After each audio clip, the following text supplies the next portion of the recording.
इन सारी एग्रीमेंट्स के पीछे कहीं ना कहीं पाकिस्तान के army chief field marshal Munir का भी हाथ है, और वो सामने बैठे थे बिल्कुल फ्रंट रो में। कई कई कई एरियाज़ में कटिंग एज टेक्नोलॉजी है टर्की के पास, जो पाकिस्तान को सप्लाई करता रहा बहुत सालों से, और ऑप सिंदूर में खुल के पाकिस्तान के सपोर्ट में था। अब आ जाओ पाकिस्तान हमारे पड़ोस में, इसके पास क्या है? इसके पास है इस्लामिक बॉम्ब।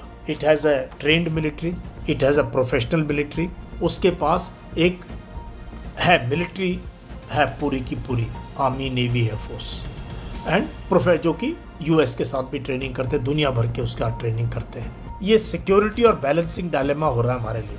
पाकिस्तान का emerging as a military power in this region, तो पाकिस्तान का rise in this region has direct implications on us. अगर इसको चाइनीज़ टेक्नोलॉजी पूरी मिल रही है, टर्की की टेक्नोलॉजी मिल रही है इसको, और सऊदी अरेबिया की मनी, हमारे ऊपर पूरे गल्फ एरिया में डिप्लोमेटिक प्रेशर है। पाकिस्तान इस एरिया में अपनी पोजीशन लीवरेज कर सकता है, इन देशों को कश्मीर मुद्दे पर अपने साथ लेके आ सकता है। ये जो एग्रीमेंट है इसमें हमें जो है बहुत ज़्यादा अलर्ट रहने की ज़रूरत है।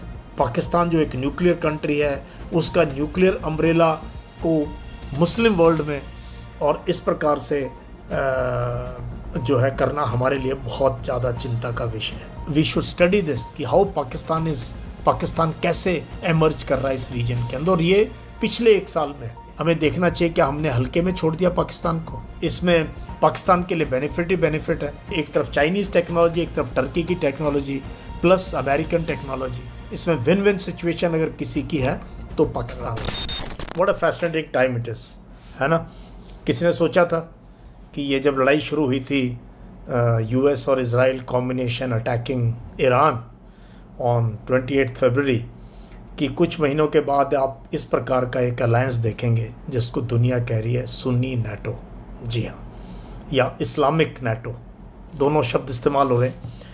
तो एक कमाल हुआ 7 तारीख को ऐतिहासिक नगरी मक्का में, जब सऊदी अरेबिया, तुर्की और तुर्की की जब तुर्की कहेंगे बढ़िया रहता है, ईजी हमारे लिए। तो सऊदी अरेबिया, तुर्की और पाकिस्तान ने एक एग्रीमेंट साइन की जिसको कि हम आज डिस्कस करेंगे। इससे पहले पाकिस्तान सऊदी अरेबिया के साथ एक ऐसी एग्रीमेंट कर चुका है। और मज़े की बात क्या है, इन सारी एग्रीमेंट्स के पीछे कहीं ना कहीं पाकिस्तान के army chief field marshal Munir का भी हाथ है, और वो सामने बैठे थे बिल्कुल फ्रंट रो में जब ये एग्रीमेंट उनके प्राइम मिनिस्टर साइन कर रहे थे। और उसके बाद क्राउन प्रिंस ने उनको बुलाया तस्वीर खींचने के लिए। अगर आप वीडियो ध्यान से देखो, फील्ड मार्शल बिल्कुल आगे थे।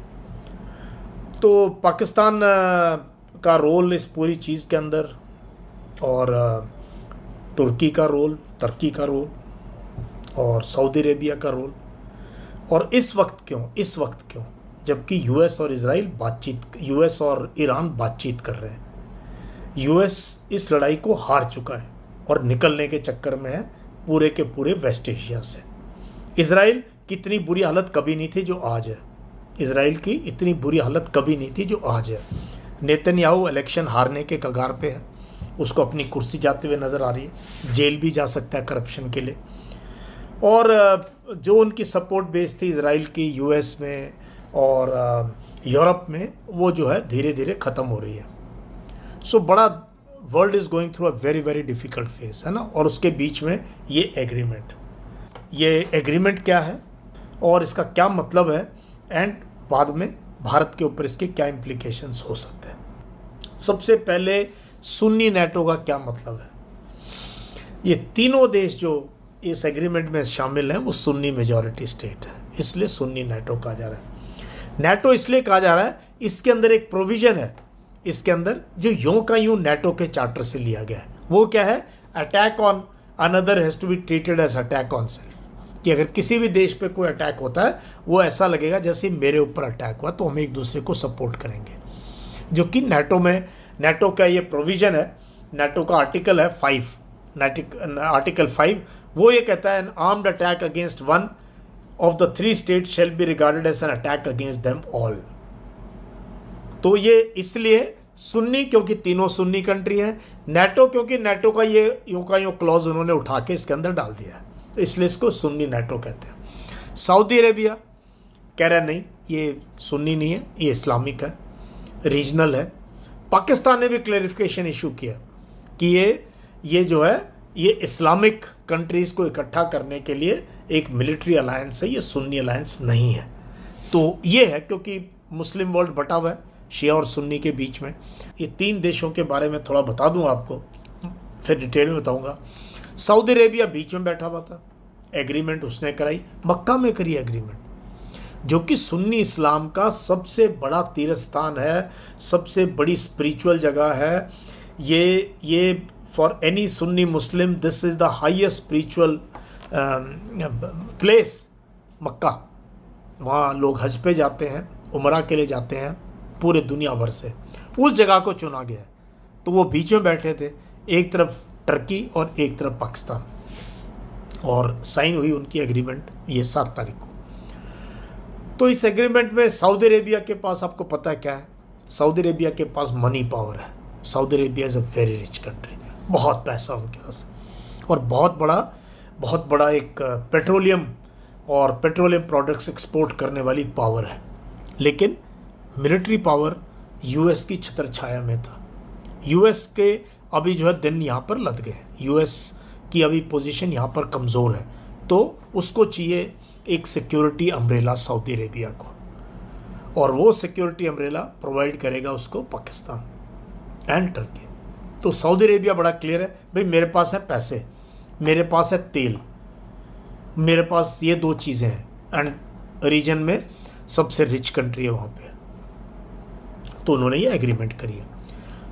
टर्की का क्या है, टर्की एक नेटो का मेंबर है। पहली बात तो टर्की एक नेटो का मेंबर है, यूएस लेड नेटो का मेंबर है टर्की।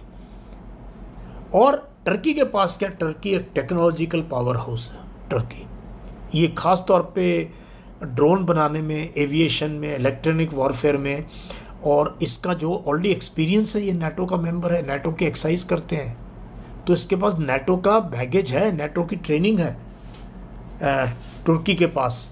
और आपको पता ही है अब जो कई एरियाज़ में कटिंग एज टेक्नोलॉजी है टर्की के पास, जो पाकिस्तान को सप्लाई करता रहा बहुत सालों से, और ऑप सिंदूर में खुल के पाकिस्तान के सपोर्ट में था। अब आ जाओ पाकिस्तान हमारे पड़ोस में, इसके पास क्या है, इसके पास है इस्लामिक बॉम्ब, इसके पास है, it is the only nuclear power country, Muslim country in the world, and it has a trend military, it has a professional military, army, navy, air force, man power है इसके पास, कहीं भी डिप्लॉय कर सकता है जिसको जितना चाहिए। और सऊदी अरेबिया में तो बहुत, दे हैव ऑलवेज, अभी पता नहीं कितने ट्रूप्स हैं, बट एक ब्रिगेड साइज फोर्स, कभी इंजीनियर्स ये वो लगा के रखा है इन्होंने, इनको देते रहे ये मदद। तो इसके पास मैन पावर है, बंदे हैं काम करने वाले, और एक मिलिट्री का स्ट्रक्चर और एक न्यूक्लियर पावर है। टर्की के पास टेक्नोलॉजी है, और नेटो का मेंबर है, यूरोप के पास है, एंड सऊदी अरेबिया के पास पैसा है। तो अभी आप, I hope you understood in तीनों का क्या स्ट्रक्चर है। ऐसे टाइम पे ये एग्रीमेंट हुई है जब यूएस वेस्ट एशिया की लड़ाई हार चुका है, इजराइल तड़प रहा है, इजराइल को समझ नहीं आ रहा क्या कर रहे हैं, losing base, and US is shifting it's focus. US ने यहाँ अपने हाथ जला लिए, और अब बेसिस यहाँ से करेगा खाली, धीरे धीरे अपनी प्रेजेंस यहाँ पे, बिकॉज इट हैज़ रियलाइज कि ये जगह उसके लिए है नहीं। तो US will shift focus to China and Indo Pacific. US उस तरफ ध्यान देगा, अभी यहाँ की मार पड़ने के बाद वहाँ जाएगा, तो यूएस का फोकस वहाँ शिफ्ट होगा। तो यहाँ पर जो है एक फोर्स की ज़रूरत है, जो कि इन्होंने इन 3 कंट्रीज़ ने मिल के जो है बनाने की कोशिश की है। एंड पाकिस्तान आपको पता ही है, there is a vacuum, security vacuum, जिसको ये एग्रीमेंट फिल कर रही है।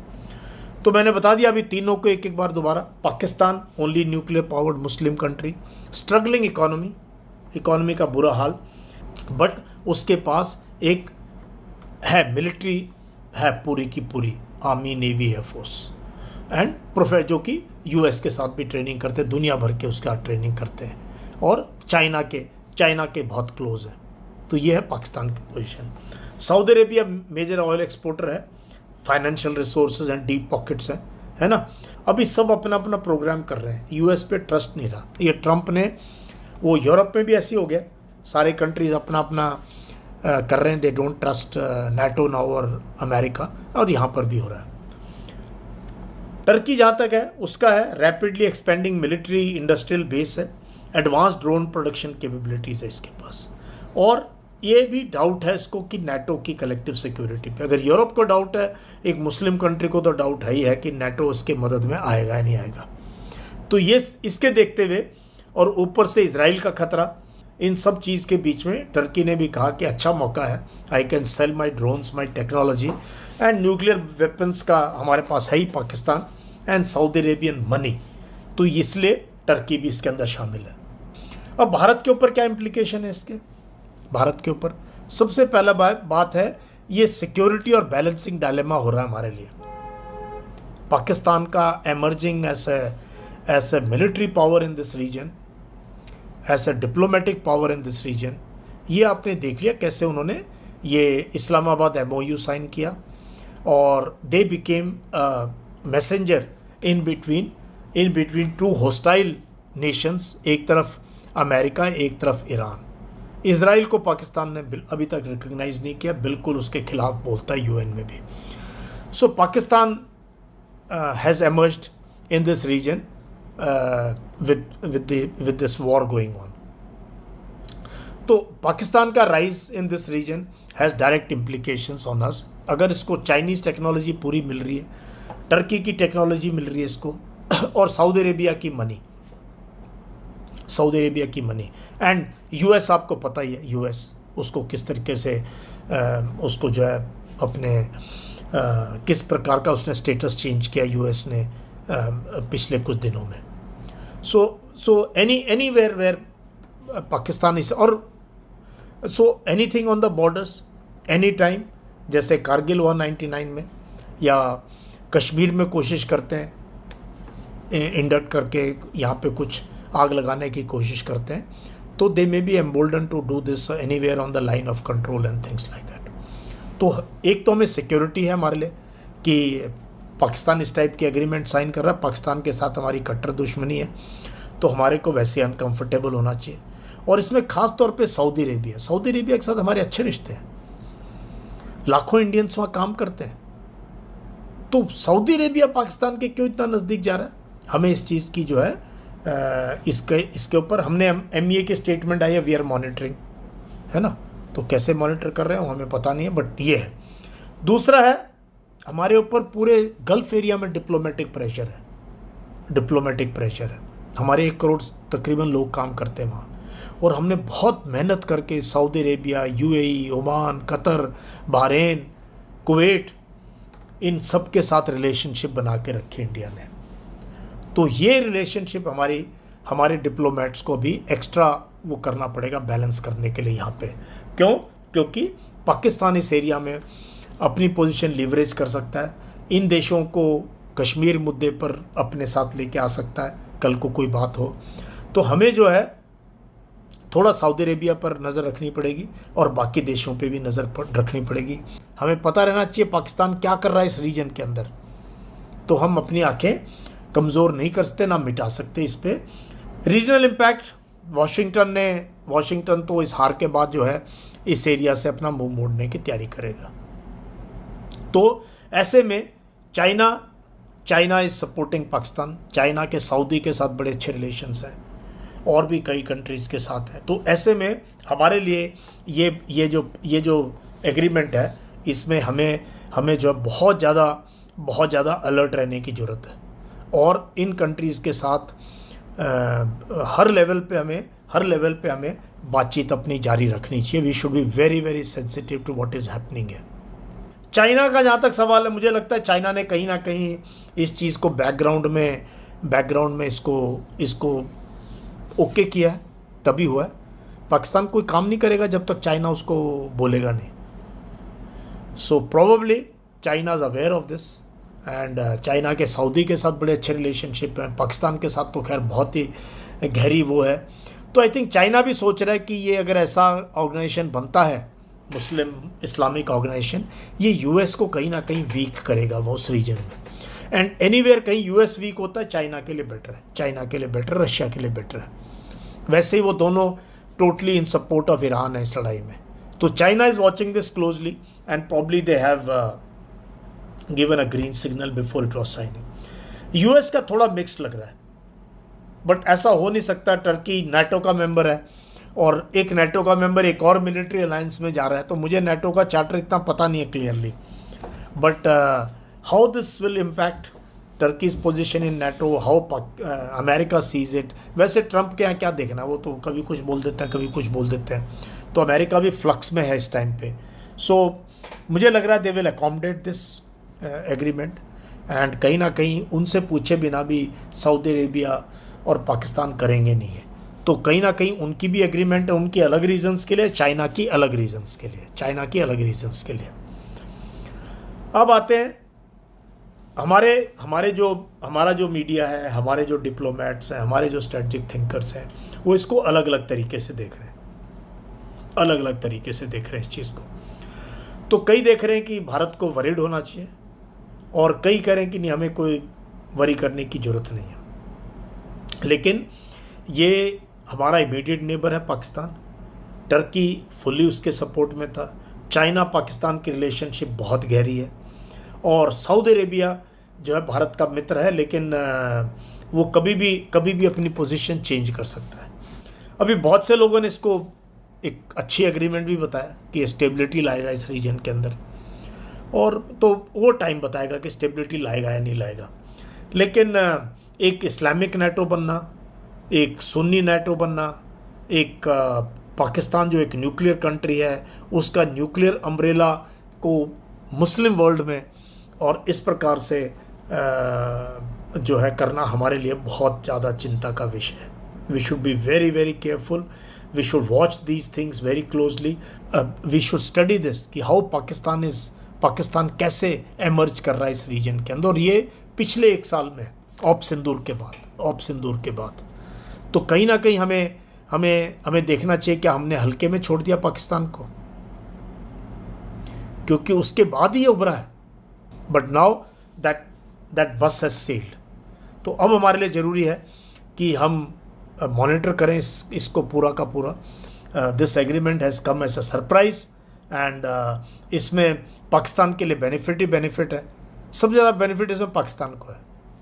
सऊदी अरेबिया की मनी टर्की की जो है टेक्नोलॉजी उसको मिल जाएगी, और वो उस टेक्नोलॉजी, एक तरफ चाइनीज़ टेक्नोलॉजी, एक तरफ टर्की की टेक्नोलॉजी प्लस अमेरिकन टेक्नोलॉजी, तो इसमें विन विन सिचुएशन अगर किसी की है तो पाकिस्तान की है। So this is how Pakistan is using its nuclear card, this nuclear card being the only Muslim country with a nuclear bomb.